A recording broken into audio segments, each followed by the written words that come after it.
Mr. Travis. It had better be a goddamn emergency. You know this is my...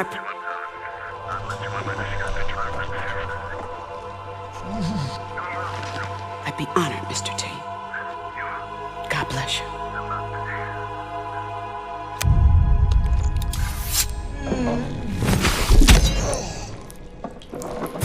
Let's get it together, bitches.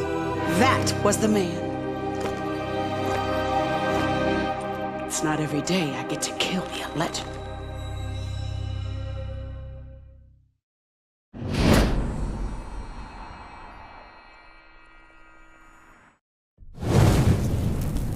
You're now entering the Dexter Industries research facility, where the top minds of science and technology strive to make the impossible possible.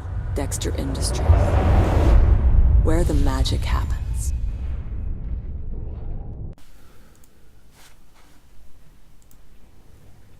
Hello and welcome to the next level of Let's Play Hitman Absolution. This is level 12, Death Factory. I'm playing on the PC on full settings, 1027x768 because I use a square monitor.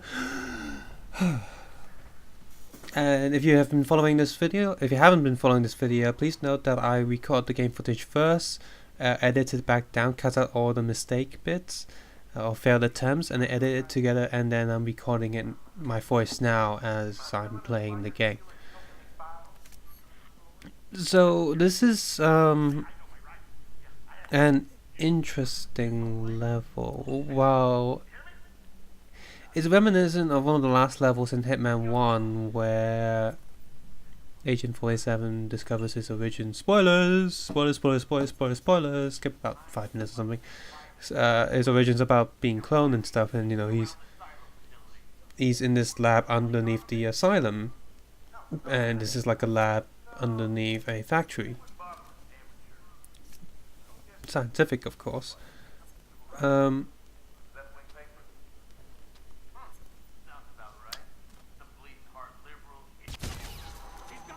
So yeah, it's pretty interesting. Even though the color scheme is still a bit annoying, because you know it's like some of the earlier levels, and it's dark and gritty and grey and sciencey dark. It's still pretty cool. But I have a gripe with the start of this level. First of all, Agent 47 magically has his suit again. You know, he has millions of suits on him. The useful disguise of the soldier, which you have to pick up again. It's not there, even though you're wearing the costume from the last level. You're entering here. My second gripe with this is at the start of this level, he's sort of just standing there in front of the window. You know, the window's looking onto the whole place. He's just wearing his suit, his trademark suit. You know, they're looking for him. The bald guy in a suit. He's Hitman. He's got to wear a tie. Oh, okay. So what does Agent 47 do? After he leaves the elevator, he sort of just stands in the window and looks out, you know, because apparently no one can see him. Well, no one can see him in video game logic world, but if this was the real world, people would have spotted him just looking up. Hey, look, you know, there's a chance people will see him, you know, like, hey, look, there's some bald guy in a suit standing up on that viewing window platform area. Oh, well, it can't be him. And of course, another thing is that takes you out of this game is when I was leaving the last level, everyone spotted me and I was shooting. I had a hostage that walked into the elevator. That doesn't matter anymore because apparently these guards A can't enter that elevator, can't use it as well and get down to this area, and B they can't contact the rest of the base.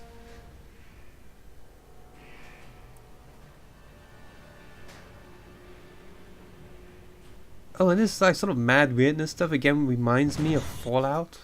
I just have Fallout on my mind because I recently finally completed New Vegas.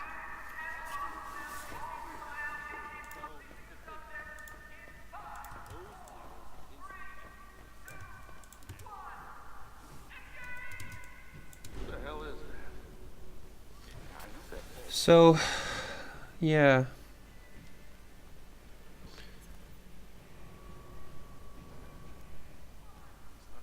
And again, so you got the weird scientist there, which is kind of humorous, kind of dark, because he's sort of crazy and loony. And sort of got that Bond villainess feel to him because he's got a unique point about his look and that distinguishes him. He's got he's missing a leg. And again, it's also very quite Fallouty because it's just this whole area seems a bit. It's weapon testing, but it just seems odd and a bit dark.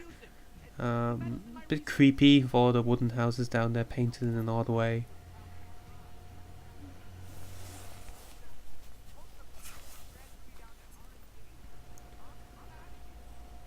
Yeah, there's me walking past a save point because I didn't want to waste it. I wanted to actually do a few more things before saving, so I don't have to repeat them.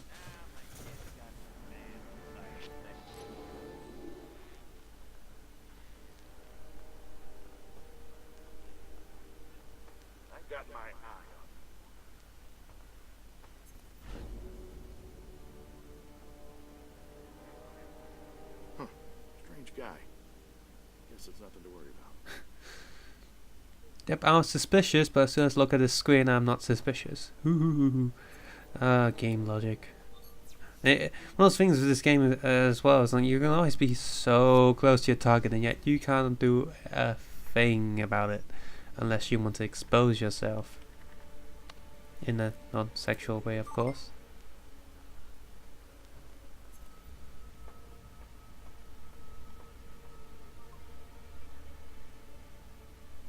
Boy oh boy, this level is actually longer than the last one. Whew.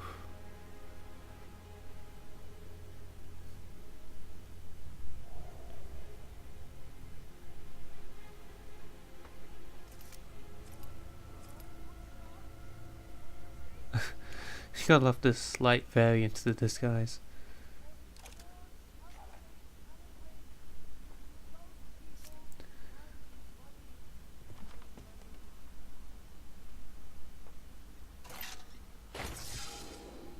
Yeah, these offices, won't look out of place when you put them back in Hope. They're sort of like garage offices. In fact, they look like they sort of reuse textures and assets and all that. Apart from whatever's outside, everything inside is very similar. We're talking about it in the shower, the guards. They were calling it the Omega facility. Sort of stops the levels from being able to be distinguished from other levels, because when you think the old Hitman games, you got a bunch of Hong Kong, like for example Hitman 1, it was really vibrant, really saturated, really colourful, and you have some levels in Hong Kong and some levels in different places, and they all look really different. Plus most of the time you're sort of outside. In Hitman 2, you got the really different places. 3 not so much. To me, all I remember in Hitman 3 was that everything was rainy and dark and stormy. And then back to Hitman 4, every place looks really different. You got the Broken Carnival for the tutorial levels. You got the suburban sort of housing area. It's all sunny and nice. You have the snowy mountains with the club and party. Got the building with the evil and good themes. Yeah, everything seems slightly cartoony. You had the presidential parade with people dressed in birds. Here, it's not really there. It's like they suck the. I mean, there's humor in this game. Don't get me wrong, but they've toned down the goofy humor so much that it becomes. Everything that doesn't really distinguish yourself anymore. I mean, if you don't play this game for a long time, you sort of just everything fades into one. And you like, if you come back later and look at the video, like, wait, which level is that? It will take you a bit to realize where you are.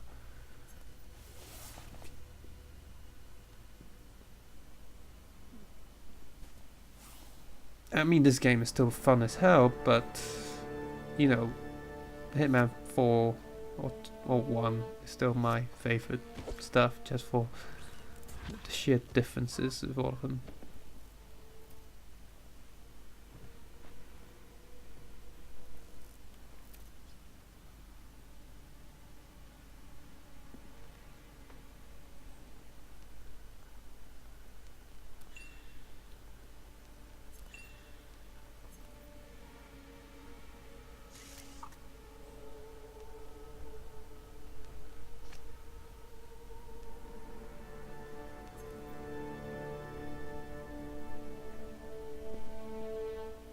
Actually, this whole instincts thing, while really useful, is also doesn't seem. I mean, if they're gonna go the more realistic route with Hitman Absolution, they shouldn't really put that instincts thing in there. Could anyone ever really Who the hell is that?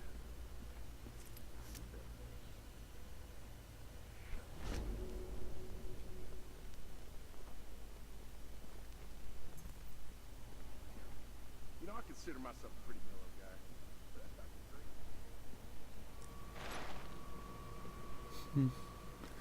It's actually 20 past 1 in the morning now.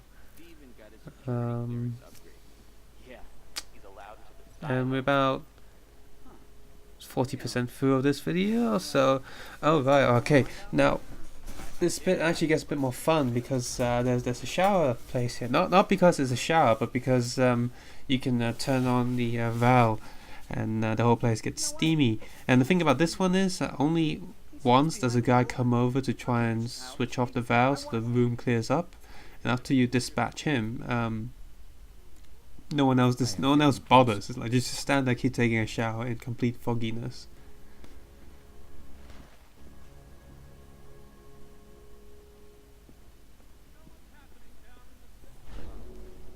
What's going on here? We'll turn everything right around. What did you say? I said it's something big.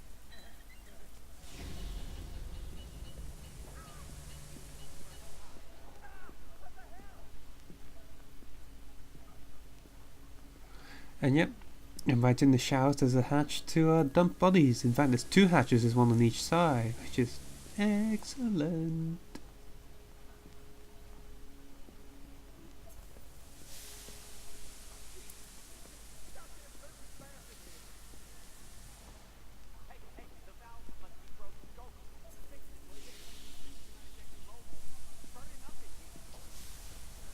Yeah, okay. Come on in. Hold on for a second.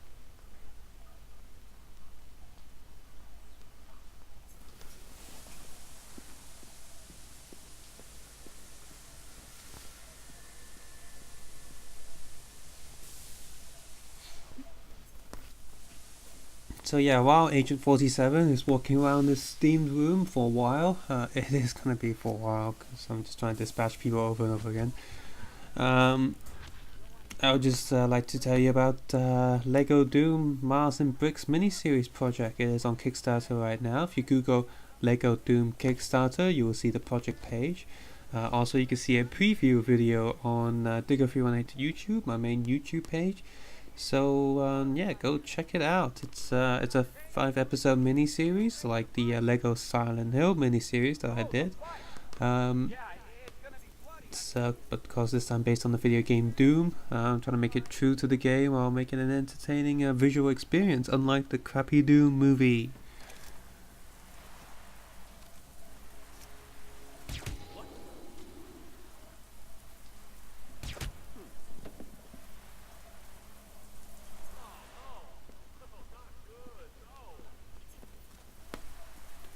So yeah, go check it out.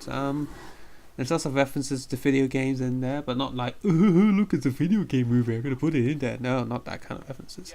Stuff like Dopefish, if you know what that is. Little references to logos. References to actual storylines from the first Doom game. For example, Daisy the Rabbit makes an appearance in the script. Of course, I need to film it. It's on this Kickstarter thing. So far, I've actually finished the script, recorded all the dialogue, and the Kickstarter page is mainly for getting funding for creating the monsters, and also more pieces to make the bigger sets. So yeah, check it out please, and spread the word and help back it up. And while I'm here, also check out Lego Resident Evil City in Bricks.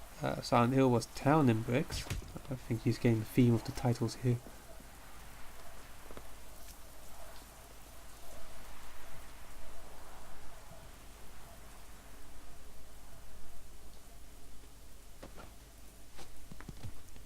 So yeah, I think Agent 47 is nearly done with this bit, I think.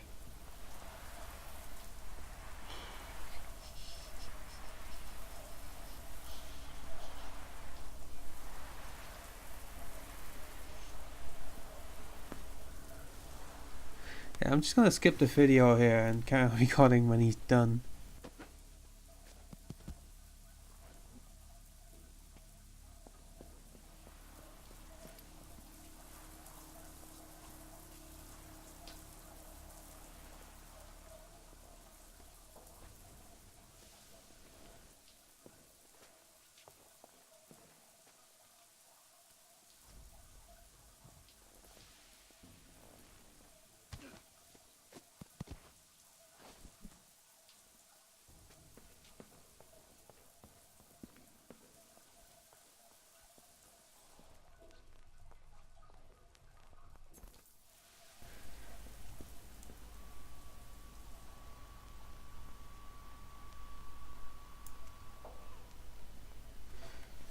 Alright, so we're done with the shower room, which took ages. Oof. Oh man. Gotta love it in there. It's gonna be the best day of my life. I'm nearly about to enter the next part of the level. All this consists of here is getting a key and so just moving on to the next bit. Yeah.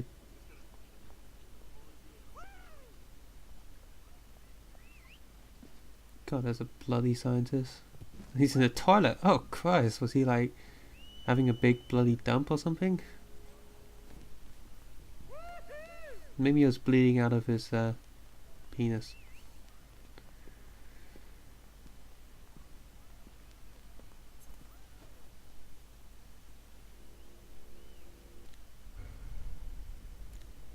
I am getting closer.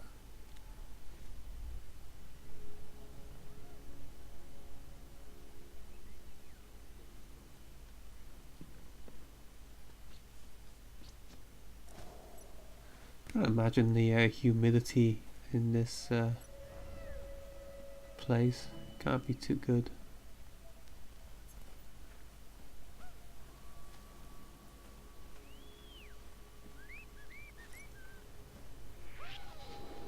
You cannot enter these premises. Don't move. Leave, boy. We got you beat. Give it up. God damn it, boy. You put down that damn gun. Now, I am warning you. Now we're talking. Don't you try to pull a fast one on me, you hear? Don't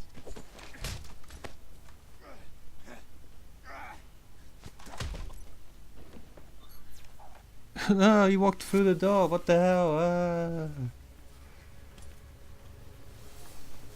What a dick.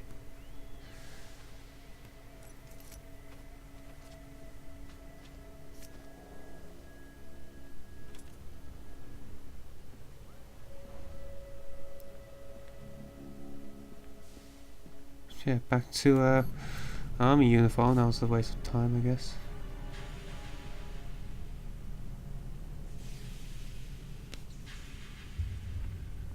Okay, so last section of the level. This is the really interesting bit because you got all this weird scientific and generators going on. It's like, oh, have we gone to Half-Life or something?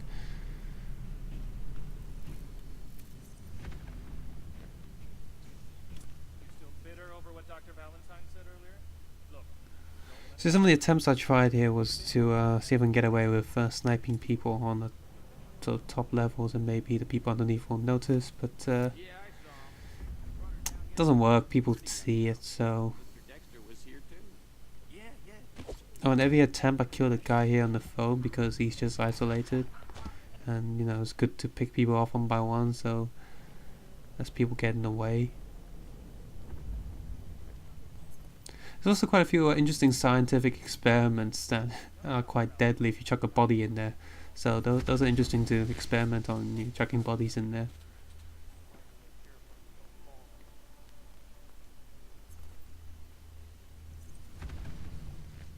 Not sure how to get people into that gun, for example, but I did get people into this exploding room. I didn't even know what it was for. It's just a room that explodes people and stuff inside it.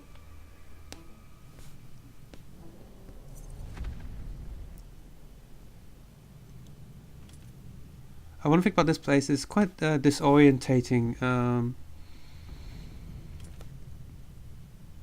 Well, imagine there's the inner ring where it's just like the walkway that goes all the way down, and there's the rooms. But they both have different floors and levels. So, for example, if you see a scientist one floor up, across on the other side, you go one floor up. It turns out you're a bit higher than him. You know, there's like two circles that don't really the inside ring and the rooms don't really circle each other too much. And yeah, God, that guard's completely deaf. So, you know, sometimes you go towards a scientist and then you realize your target's actually a bit lower than you, and then you go down and then now he's a bit higher than you, and it doesn't help that the scientists, the main targets, walk all over the place. So you're like, oh bloody hell, he's gone to a different place again.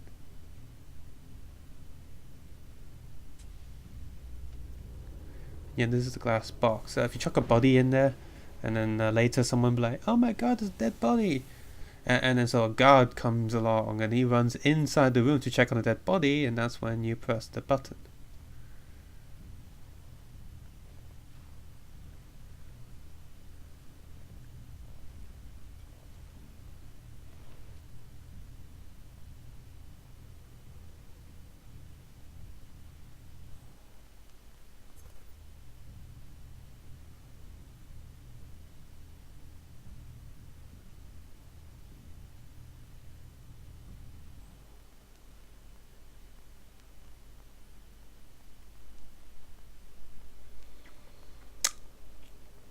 How long I'm gonna wait this time?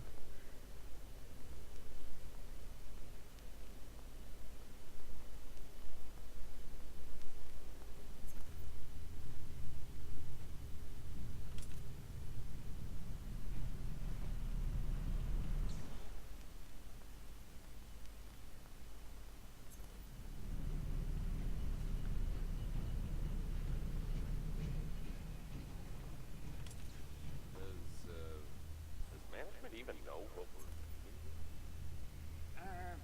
Let Dr.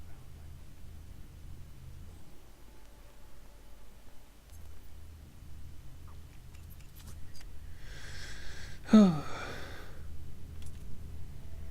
Oh, and don't even try to chuck anyone off those ledges. You are gonna get spotted. Where have I seen him before? I know how tempting it is, but just don't.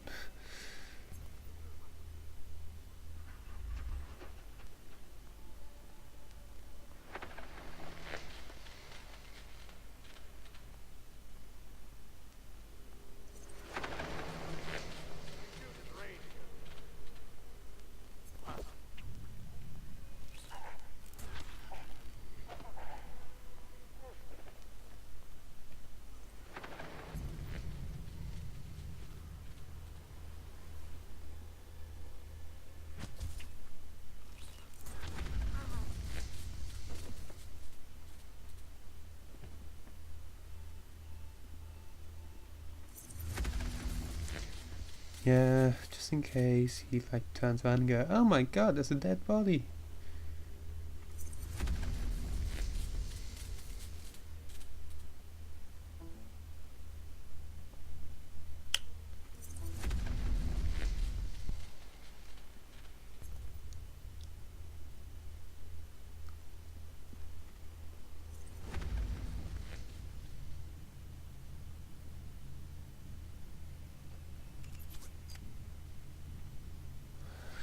By the way, the end of the road level, I didn't do any talking on that because the actual play section was so short that there wasn't really any point to talk. So I'll talk about it now. Well, there's not much to talk about this level. by the by, when you get down there, it's just another Steam place that you can do. But it doesn't last. It lasts about like sort of 30 seconds, so you can do whatever you want while it's still steamed up for 30 seconds. But yeah, that's that. So about the end of the world, that's a pretty interesting level. We saw like let him live or don't let him live. Because if you watch my video, I did a recording of letting him live, and also did a recording of the Easter egg. If you shoot the eagles while they're in the air, all of them, Lenny starts walking towards you, and then an ice cream van out of nowhere like just like runs him over and he flies into the sky. It's pretty funny. But it's sort of like the first level of Blood Money, where you have all these tools just lying there and you're like, ha ha ha, I'm gonna execute him, there's so many weapons and items. And it's at the end of the world, you got all these different things to deal with Lenny. I actually tried a few different things, and it's not as fun as you think it would be, because, for example, with just Sniper, I thought, well, what if I just shoot him in the leg and be like, I'm not killing him, but it doesn't. Shooting people in the leg in this game doesn't make them limp. I mean, Lenny's already limping anyway, but my point is, there's no body part damages. You just take their overall health. So either you use a gun, which is just using a gun, or use one of the weapons. You know, I miss some of the older, not cartoony, but like cartoony violent weapons. Like the screwdriver or the big hedge scissors that you can sort of, well, the screwdriver, you stick them in the ear and kill someone, which is, yeah, it's very gruesome, but you know. Or there's the hedge scissors you can stab into someone's back. It's, you know, it's hilarious because I'm not like a crazy violent guy who goes around killing people, but it's hilarious because no one actually gets hurt. It's a video game, come on. It's like, you know, Looney Tunes violence sort of thing with blood. But this game doesn't really have it, and that level is interesting, but it's just sort of like,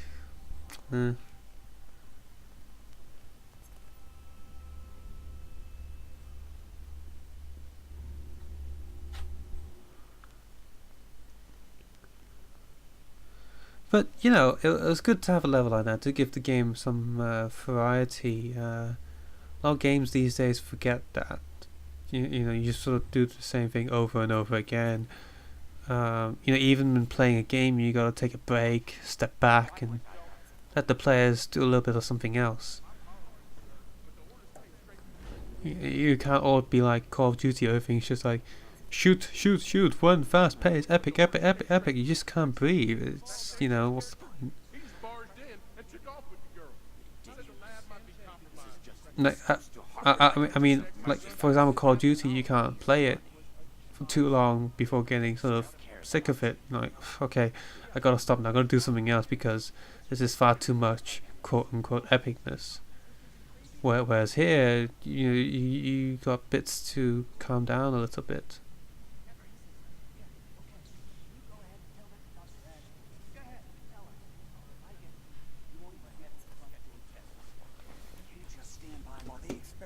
Children.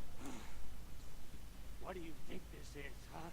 A lollipop factory? 'Cause last time I checked, the sign on the door read, secret, illegal, bioengineering lab. You know what we're signing up for? Suck it up. So yeah, there's me steaming up the room again and then picking guards off one by one, checking them over the ledge.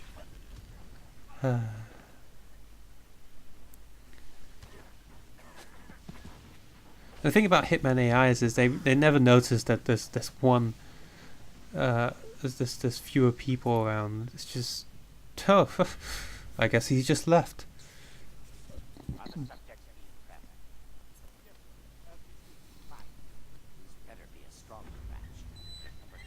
And there's always this one bald guy in our uniform that keeps turning the steam on. Just stay put. This isn't the first time, so it'll clear in a minute.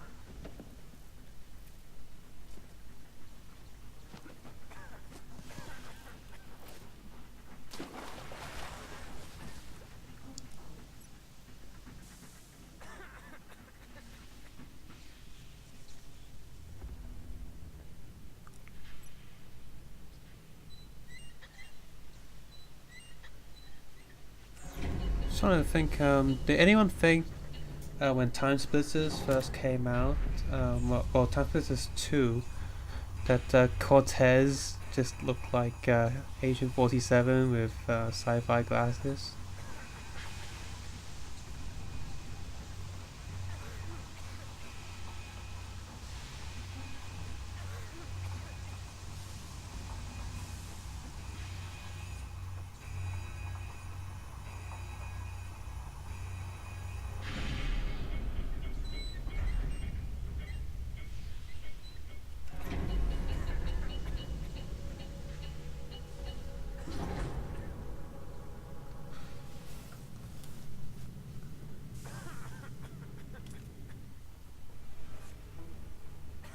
So yeah, it's near the end of the level, and of course the girl's gone. Ooh, big surprise. So check out openmediahk.com for podcasts about Hong Kong politics, relationships, ghost stories, football, jockey racing, technology, and all that. Check out my toy reviews and Lego animation on Digger318 YouTube page. Check out my eBay Brink link, Twitter, Facebook, website, and all that good stuff. Take care and have a nice day. Bye. I take caution to avoid drawing premature conclusions. I will have to await the results of the DNA analysis. The subject exceeds my wildest expectations. Her stats are unlike anything I've ever seen. Apart from the fabled work of Dr. Ortmeyer, none have attempted human genetic manipulation on this scale. My own work on the Mexican Sanchez is feeble by comparison, mere groping in the dark. I must admit I find it hard to maintain a scientific distance. This is an opportunity I've dreamed of my entire life. I only fear that Blake Dexter will sell the girl off to the highest bidder instead of investing the proper time to develop her abilities in full. He is a narrow-minded, short-term individual with limited interest in true scientific endeavors. I must derive what information I can while I still have the chance. The contents of this lab could already be worth untold millions.